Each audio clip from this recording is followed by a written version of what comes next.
Assalamualaikum warahmatullahi wabarakatuh. Perkenalkan, nama saya Hadian Putra Kusuma Negara. Saya berasal dari Bali. Saat ini saya bersekolah di SMK Kehutanan Negeri Kadipaten. Saya berada di kelas 10B. Saya di sini akan melakukan tugas yang diberikan oleh Bapak Muhammad Arhidayanto, yaitu mengenai menjelaskan materi yang sudah diberikan. Apa saja materinya? Yang pertama yaitu struktur tajuk pohon, dan yang kedua klasifikasi pohon terhadap naungan. Tanpa berlama-lama, mari kita langsung ke penjelasannya.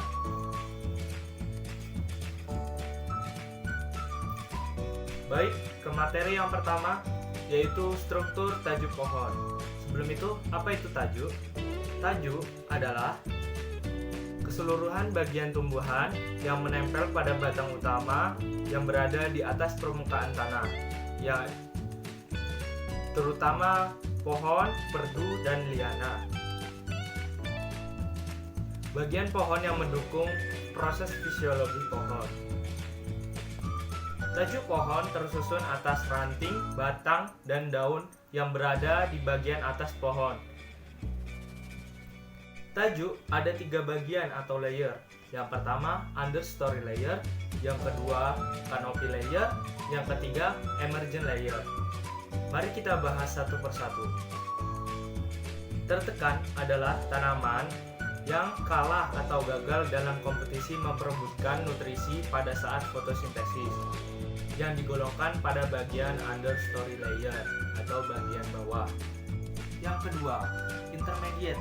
Intermediate dikenal juga sebagai semak-semak, juga tanaman-tanaman kecil yang menyerap nutrisi dan tertinggal pada pertumbuhannya. Intermediate terdiri dari kehidupan tanaman yang hidup berada di bawah kodominan dan tingginya tidak lebih dari kodominan tertentu, tetapi tetap di atas lantai hutan. Intermediate hanya menerima cahaya matahari dari sela-sela daun kodominan dan juga digolongkan dalam understory layer. Yang ketiga yaitu kodominan. Kodominan adalah mayoritas pohon yang berada pada suatu tegakan di atas lantai hutan, juga lebih tinggi dari tajuk intermediate, juga tajuk tertekan, yang dibentuk dari masing-masing mahkota pohon. Tinggi kodominan merupakan rata-rata tinggi pada sebuah tegakan. Dalam ekologi hutan, kodominan termasuk dalam zona habitat yang terbentuk dari mahkota pohon dewasa, juga organisme biologis lainnya. Kodominan lebih banyak menerima cahaya matahari pada bagian atasnya dan sedikit pada bagian sampingnya, dan digolongkan pada bagian canopy layer atau bagian tengah.